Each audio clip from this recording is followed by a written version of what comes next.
Praise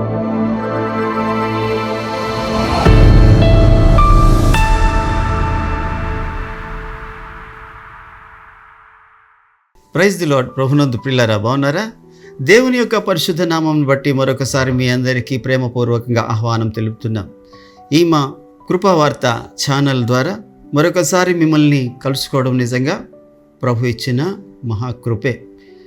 రండి, ఈ రోజున దేవుని యొక్క ఒక మంచి వాక్యాన్ని ప్రభు ఏదైతే నా హృదయంలో ఉంచారో ఆ మాటల్ని మీ ముందు ఉంచడానికి ప్రభు సహాయాన్ని బట్టి నేను ముందుకు వెళ్తుంటుండగా దయచేసి నాతో కూడా ఏకీభవించవలసిందిగా ప్రభు పేరిట మనవి చేస్తున్నాను. సామెతల గ్రంథంలోని 20వ సామెత 27వ వచనం, నరుని ఆత్మ యెహోవా పట్టిన దీపం, అది అంతరంగములన్నీ పరిశోధించును. దేవుడి వాక్యము ద్వారా మనతో మాట్లాడునుగాక. ప్రభు అంటున్నారు, నరుని ఆత్మ దేవుడు పెట్టిన దీపం అంటండి. అందుకనే ఇది అంతరంగములను పరిశోధిస్తూ ఉంటుందంట దేవుని ఆత్మ. దేవుడు పెట్టిన ఈ దీపము అంటే వెలుగు ఎక్కడ ఉందో అక్కడ పరిశోధన జరుగుతుంది, వెలుగు ఎక్కడ ఉందో అక్కడ పరిశీలన జరుగుతుంది.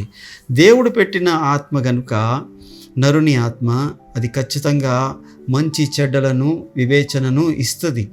మరి దేవుని యొక్క వాక్యం ఏం చెప్తుందంటే, ఈ దీపము నరుని ఆత్మ అనే దీపము ఎప్పుడు కూడా మనము మనస్సాక్షి అనే దీపము, లేకపోతే దేవుడు పెట్టిన జీవం అనే దీపము అని ఎప్పుడు ఆర్పుకోకూడదు. ఎప్పుడు కూడా దానిని మనం కాపాడుకోవాలి. ఎప్పుడు కూడా నరుని ఆత్మ దేవుడు పెట్టిన అది పరిశోధించే దీపము, లేదా దీనినే మనస్సాక్షి అని అంటారు. ఈ మనస్సాక్షి అనే దీపాన్ని ఎప్పుడు కాపాడుకోవాలి. అది కాపాడుకున్నప్పుడు అది నీ అంతరంగములను పరిశోధిస్తూ ఉంటుందంట. ఇగో అంతరంగములన్నీ పరిశోధించును. లోపల నువ్వు ఎలా ప్రవర్తిస్తున్నావు, ఏం చేస్తున్నావు అన్నది ఎప్పటికప్పుడు నిన్ను అది పరిశీలన చేస్తూ ఉంటుంది. ఎదుగో ఎవరో ఒక యవనస్తుడు ఒక కంపెనీలో పనిచేస్తున్నాడు. ఆ యవనస్తుడు చర్చికి వెళ్ళేవాడే. ఆ చర్చికి వెళ్ళే ఆ యవనస్తుడికి మరి ఎందుకు ఆ రోజున అలాంటి చెడ్డ ఆలోచన వచ్చిందో తెలియదు, కానీ మరి అక్కడ ఆ యొక్క కంపెనీలోని ఏదో ఒక వస్తువు జేబులో పెట్టుకొని తెలియకుండా మేనేజ్ చేసి బయటకు వచ్చేసాడు. బయటకు వచ్చినప్పుడు లోపల ఇక దేవుడు పెట్టిన దీపము లేదా ఈ మనస్సాక్షి ఇక మేల్కొని నువ్వు దొంగతనం చేశావు అన్నది. నేను చేయలేదు, అది వాళ్ళకి అవసరం లేదు, ఎక్కువైపోయింది, తెచ్చుకున్నాను ఒకటి అన్నాడు. అలా తెచ్చుకున్న దాన్నే దొంగతనం అంటారు అన్నది మనస్సాక్షి. నోర్మీ అన్నాడు. ఏంటి నోరు మూసేది? నువ్వు చేసింది తప్పు, దేవునికి ఇష్టం లేదమ్మా అది అలా చేయడం అంటూ మళ్ళీ మనస్సాక్షి చెప్తుంది. నీకు అలా చెప్పారా దేవుడు వచ్చి? దేవుని వాక్యం ఎప్పుడు చదవలేదా అని అది అంటుంది. ఇలాగ మనస్సాక్షికిని ఆ మనిషికిని ఇద్దరు ఒకే దగ్గర ఉంటారు, ఒకరిలోనే ఉంటారు కాబట్టి వాదన పెరుగుతోంది. వాదన పెరిగి అక్కడి నుంచి ఈ వాదనలో మనస్సాక్షి గెలిచింది. ఇదిగో నువ్వు తిరిగి వాళ్ళకి ఇచ్చేసేయి, క్షమాపణ అడుగు అంటుంది మనస్సాక్షి. నేను ఇవ్వను అంటున్నాడు ఈయన. ఇవ్వకపోతే అవమానించబడతావు, ఏదో ఒక రోజున నీ పాపం నేను పట్టుకుంటుంది అని హెచ్చరిస్తుంది మనస్సాక్షి. ఆ సమయంలోని ఇక లాభం లేదనుకొని ఆయన మరి మళ్ళా అక్కడికి వెళ్తే ఒకవేళ అది తక్కువ అని తెలుసుకుంటే అక్కడ ఎవరు ఉన్నారని ఆ కెమెరాల ద్వారా చూస్తే మళ్ళీ నేను దొరికిపోతానని ఇవన్నీ మనస్సాక్షి చెప్పగా ఆయనలో భయం వచ్చేసింది. ఎప్పుడైతే భయం వచ్చేసిందో అప్పుడు వెళ్ళాలి కదా, వెనక్కి ఇచ్చేయాలి కదా, అలాగే ఇవ్వకుండా మళ్ళా నువ్వు మనస్సాక్షిని హృదయాన్ని కఠినం చేసుకొని వెళ్ళి రైల్వే స్టేషన్కి వెళ్ళాడు. రైలు బండి ఎక్కాడు. ఎక్కడికైనా వెళ్ళిపోదాం, 2 రోజులు సెలవు పెట్టేద్దామని. ఆ రైలు బండి శబ్దం వినబడుతుంది.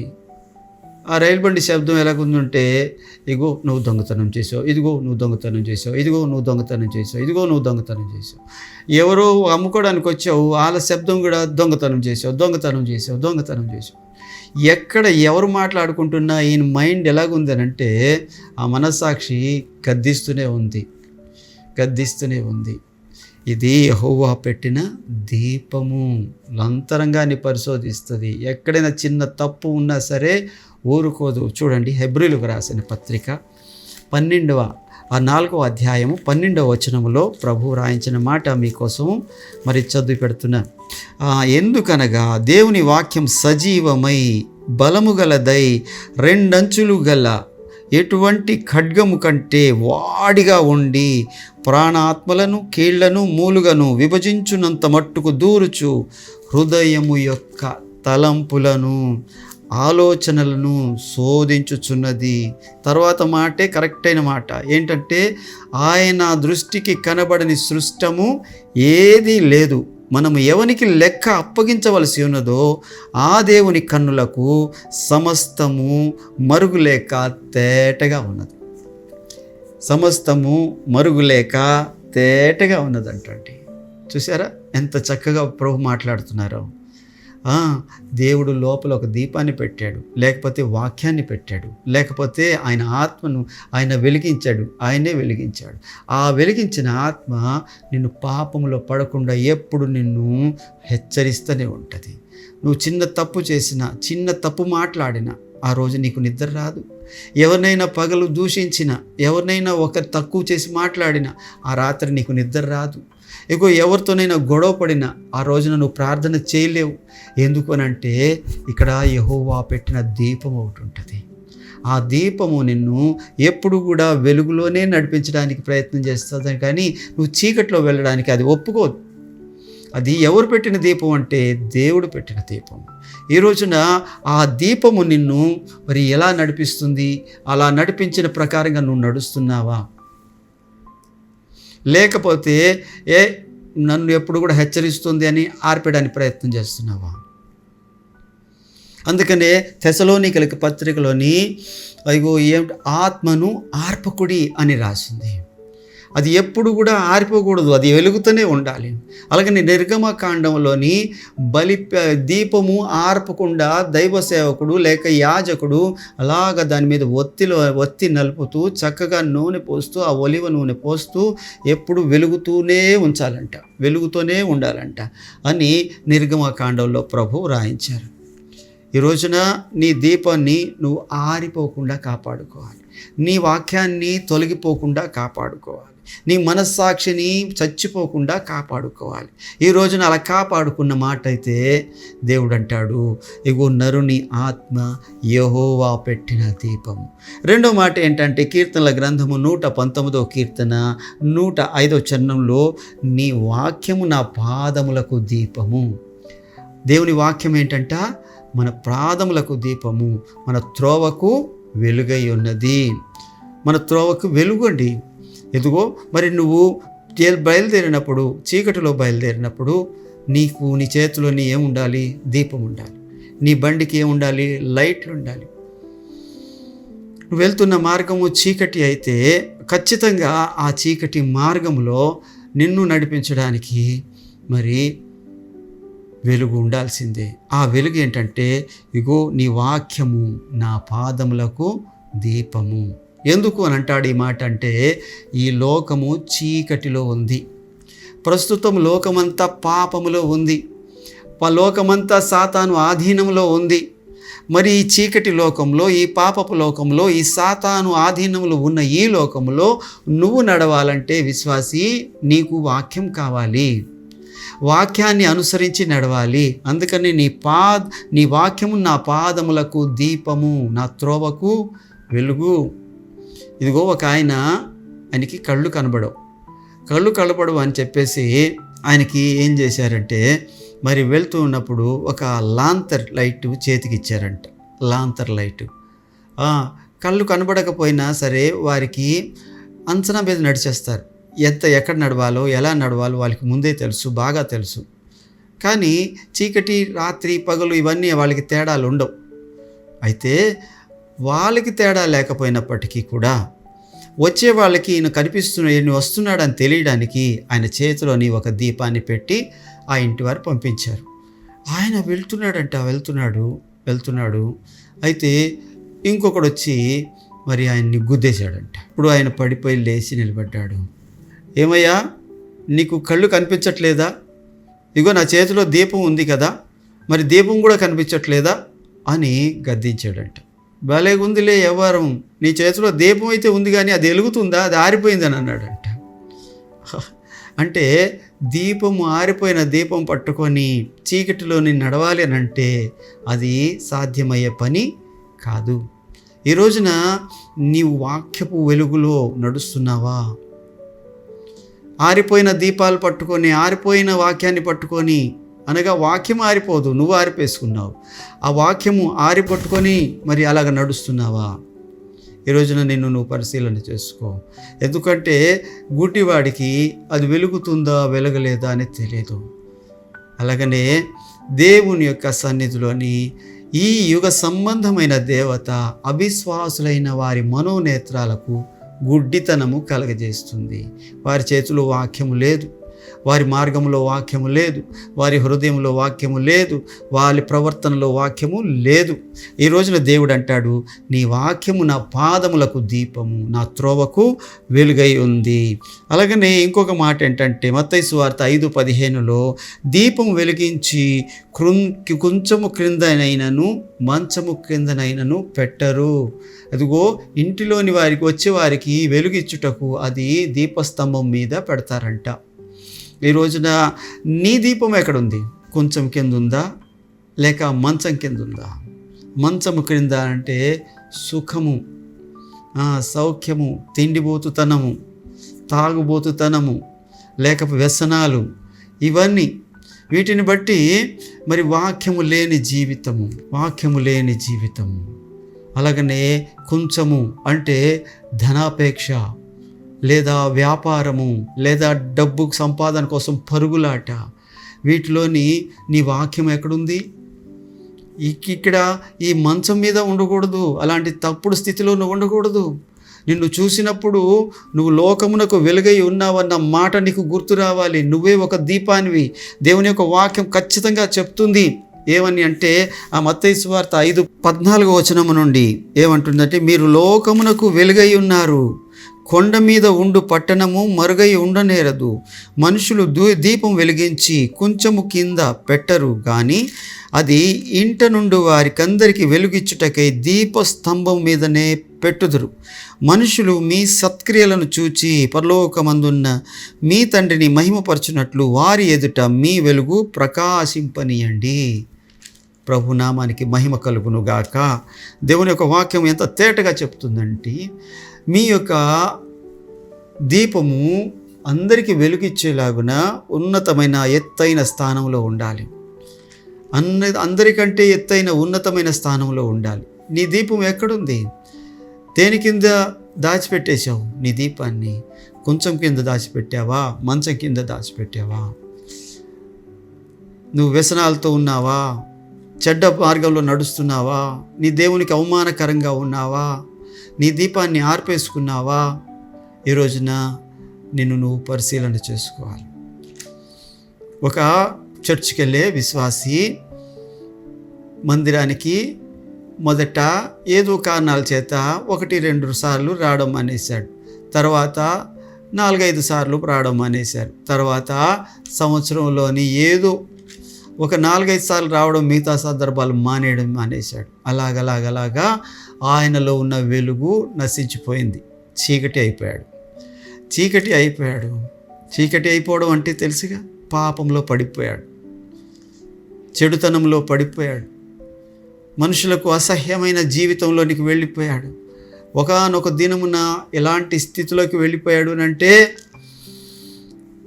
బాగా తాగేసి వాంతి చేసుకొని ఆ వాంతిలోనే పడుకొని, ఆ పడుకున్న స్థలంలో మరి మురికి, ఎలాంటి మురికి అంటే కాలువ పక్కన పందులు సైతం అక్కడే ఉంటున్నాయి, కుక్కలు ఉంటున్నాయి. ఆ కుక్కలు పందుల మధ్యలో అయినా కూడా పడుకొని ఎంత చండాలంగా మరి మనిషి ఉండడం ఎంత ఉండకూడదో అంత చండాలమైన స్థితిలో, అసహ్యమైన స్థితిలో, జుగుప్సాకరమైన స్థితిలో మరి వెళ్ళిపోయాడు. అది ఎవరో ఒక ఆయన అది చూసి ఫోటోలు తీసి ఆ ఫోటోలు పాస్టర్ గారికి ఇచ్చారు. ఆయన గుండె పగిలేలాగా ఏడ్చాడు. ఒకప్పుడు ఈ విశ్వాసి అగ్నిలాగా మండే విశ్వాసి, ఒకప్పుడు ఈ విశ్వాసి దైవ సేవకుడికి కుడి భుజంలాగా ఉండే విశ్వాసి, ఒకప్పుడు ఈ విశ్వాసి అనేకులకు సహకారిగా ఉండే విశ్వాసి, అనేకుల కోసం ప్రార్థన చేసే విశ్వాసి. ఇప్పుడు నిదానంగా సాతాను తప్పించేశాడు. ఎంతవరకు తప్పించాడంటే పాపములో మునిగిపోయి తేలుతున్నంత వరకు తప్పించేశాడు. ఆ ఫోటోలు చూసినప్పుడు గుండె పగిలేలాగా ఏడ్చాడు. ఆ సేవకుడు గుండె పగిలేలా ఏడ్చాడు. ఎందుకంటే ఒకనాటి దినాలు గుర్తొస్తున్నాయి. అలాంటోడు ఇలాగైపోయాడా అని అనేక సార్లు పిలిచాడు, గద్దించాడు, పతిలాడాడు, కానీ రాలేదు. ఇప్పుడు ఆ ఫోటోలే పట్టుకొని మరి వాళ్ళింటికే వెళ్ళి చూపించాడు. ఈ అబ్బాయి మా అబ్బాయేనా, ఒకసారి పరిశీలన చెయ్యి అని అంటున్నాడు. మా అబ్బాయేనా అంటే నా ఆత్మీయ పుత్రుడేనా అని మరి ఆ ఫోటోలు చూపించినప్పుడు అతడు చాలా సిగ్గుపడ్డాడు, చాలా అవమానపడ్డాడు. అప్పుడు ఒకళ్ళు ఎవరో చెప్పారంట, నిన్ను బట్టి రాత్రంతా ఏడుస్తూనే ఉన్నాడు రా పాస్టర్ గారు అని చెప్పాడంట. సౌలు కోసము సమూయేలు ఏడ్చినట్టుగా ఈయన కోసము ఆయన ఏడ్చాడు. ఏడ్చి మరి ఉదయం వచ్చి బ్రతిలాడినప్పుడు రాత్రి ఏడ్చిన ఆ ఏడుపు దేవుని సన్నిధికి వెళ్ళిందేమో. దేవుడు ఆయన దర్శించాడు. ఆయనకి మెత్తటి మనసును ఇచ్చాడు. ఆయన దీపం మళ్ళా వెలిగించబడింది. అదేదో ఒక పాట ఉంటుంది కదా, మా ఇంటి దీపం నీవేనని తలచి నా హృదయం నీ కొరకు పదిలపరచితి, ఆరిపోయినా నా వెలుగు దీపము వెలిగించు నీ ప్రేమతో. ప్రైజ్ ది లార్డ్ అండి. మరలా దేవుడు వెలిగించాడు ఆ దీపాన్ని. మరలా దైవ సేవకుడితో సహవాసం మొదలెట్టాడు. మరలా దేవుని సన్నిధికి రావడం మొదలెట్టాడు. మరలా ప్రార్థన మొదలెట్టాడు. మరలా కొంచెం కొంచెంగా మరలా పూర్వపు పాత స్థితిలోకి వచ్చాడు. ఇప్పుడు ఏం జరుగుతుందంటే వాళ్ళు పిలుస్తున్నారు, ఆ పాత స్నేహితులు పిలుస్తున్నారు, రారా వెళ్దాం అని పిలుస్తున్నాడు. ఈయన అంటాడు, లేదు, అప్పుడు నేను చీకటి, ఇప్పుడు నేను వెలుగు, అప్పుడు నేను పాపిని, ఇప్పుడు మరలా నా దేవుడు రెండవసారి నన్ను నా కోసం ప్రేమించి తన రక్తాన్ని ఇచ్చి నా ప్రతి పాపమును కడిగి మరలా పెట్టాడు. నేను పందిలాగా ఉండలేను, కడగబడిన పందిలాగా ఉండలేను, కక్కిన దానికి మరి ఆశపడే కుక్కలాగా నేను మళ్ళా మారలేను, ఇప్పుడు నా దేవునికి నమ్మకంగా ఉంటాను అన్నాడు. ఆ మాటే మరి కొండ మీద ఉండు పట్టణంలాగా అనేకులకు సాక్షిగా మారిపోయింది ఆ మాట. ఈ రోజున దేవుడు నీతో మాట్లాడుతున్నాడు. నీ దీపాన్ని నువ్వు కాపాడుకుంటున్నావా? వాక్య ప్రకారంగా ప్రయాణం చేస్తున్నావా? నువ్వు అనేకులకు సాక్షిగా నిలవబడుతున్నావా? ఇంకొక మాట దేవుని యొక్క లేఖనంలో చెప్తే, ఇదిగో ఆమె దీపం వెలిగించి ఇల్లు ఊడ్చి అది దొరకు వరకు మరి వెతుకుతుందంట. లూకాసు వార్త 15వ అధ్యాయము 8వ వచనంలో ఒక మాట, అక్కడ ఒక దీపం కనబడుతుంది మనకి. 15వ అధ్యాయం, ఏ స్త్రీకైనా 10 వెండి నాణెములు కలిగి ఉండగా వాటిలో 1 నాణెము పోగొట్టుకుంటే ఆమె దీపం వెలిగించి ఇల్లు ఊడ్చి అది దొరకు వరకు జాగ్రత్తగా వెతకదా? అంటే 10 నాణెములు అన్నది దేనికి సంకేతం అంటే ఆజ్ఞలకు సంకేతం. ఎక్కడైతే 10 ఆజ్ఞలు ఉన్నాయో లేక 10 నాణెములు ఉన్నాయో అందులోని ఏదైనా ఒక ఆజ్ఞలో మనం తప్పిపోతే మిగిలిన ఆజ్ఞలన్నింటిలోని తప్పిపోయినట్టే అని యాకోబు గ్రంథకర్త చెప్తున్నాడు. ఈ రోజున దేవుడు ఏమంటున్నాడంటే, ఏ విషయంలోనైనా నువ్వు తప్పిపోతే, ఇప్పుడు ఈ సహోదరుడు తప్పిపోయినట్టుగా ఈ సహోదరుడు మళ్ళా ఎలాగైతే తనను తాను దేవునికి అప్పగించుకున్నాడు, అలాగనా ఇక్కడ వాక్యం ఏం చెప్తుందంటే, ఏ స్త్రీకైనాను, స్త్రీ అనగా సంఘములో ఉన్న ఎవరైనా సరే ఈ 10 నాణ్యముల్లోని ఏదైనా ఒక నాణ్యము, కొంతమంది 2 నాణ్యములు, కొంతమంది 3 నాణ్యాలు పోగొట్టుకోవచ్చు. ఏంటా 10 ఆజ్ఞలలోని ఏ విషయంలోనైనా తప్పిపోవచ్చు. అందుకని దేవుడు అంటాడు, ఎవరైనాను అలాగ తప్పిపోతే ఏం చేయాలంట, ఒకసారి దీపం వెలిగించి మరి పెట్టుకొని చీపురు పట్టుకొని ఊడ్చుకోవాలంట. ప్రభు సన్నిధిలోని మోకరించి దేవుని వాక్యం అనే దీపాన్ని ముందు ఉంచుకొని నీ హృదయాన్ని ఊడ్చుకోవాలి. ఎక్కడ నేను తప్పిపోయాను, ఎక్కడ నాలోని తప్పిపోయింది ఈ నాణ్యము, ఏ నాణ్యంలో నేను తప్పిపోయాను అని ఎప్పుడైతే నువ్వు దేవుని ఎదుట మరి మోకరించి ప్రభుని అడుగుతావో వెంటనే ప్రభు నీ నిజస్థితిని నీకు చూపిస్తాడు. మరలా నీకు నీ పాత స్థితి, పూర్వస్థితి ఇస్తాడు. ఇదిగో ఆ తప్పిపోయిన కుమారుడు వెళ్ళిపోయాడు, ఎక్కడికో వెళ్ళిపోయాడు. మరలా దేవుని దగ్గరికి వచ్చినప్పుడు దేవుడు తన యొక్క స్థానాన్ని తిరిగి తనకి ఇచ్చాడు, తన యొక్క కుమారత్వాన్ని ఇచ్చాడు, తనకి అధికార సూచనగా ఉంగరాన్ని తొడిగాడు, ప్రశస్తమైన వస్త్రాలు తొడిగాడు, కాళ్ళకి చెప్పులు తొడిగాడు, మరి తలకి నూనె ఇచ్చాడు. ఇవన్నీ ఇచ్చి తన యొక్క స్థితిని, స్థానాన్ని మరలా కలగజేశాడు. ఈ రోజున మరి నీవు కూడా దీపాన్ని ఎక్కడ ఉంచుతున్నావు? దేవుని యొక్క వాక్యం చెప్తుంది, నరుని ఆత్మ యెహోవా పెట్టిన దీపము. రెండవది, నీ వాక్యము నా పాదములకు దీపము. మూడవది, దీపం వెలిగించి ఎవరు కొంచెము క్రిందనైన మంచము కింద అయినా పెట్టరు. నాలుగవది, ఆమె దీపం వెలిగించి ఇల్లు ఊడ్చి తన నాణ్యము దొరకు వరకు తనను తాను పరిశీలన చేసుకుందంట. మరి నువ్వెలాగున్నావు? ఒకవేళ నీ దీపము ఆరిపోయిన స్థితిలో ఉందా?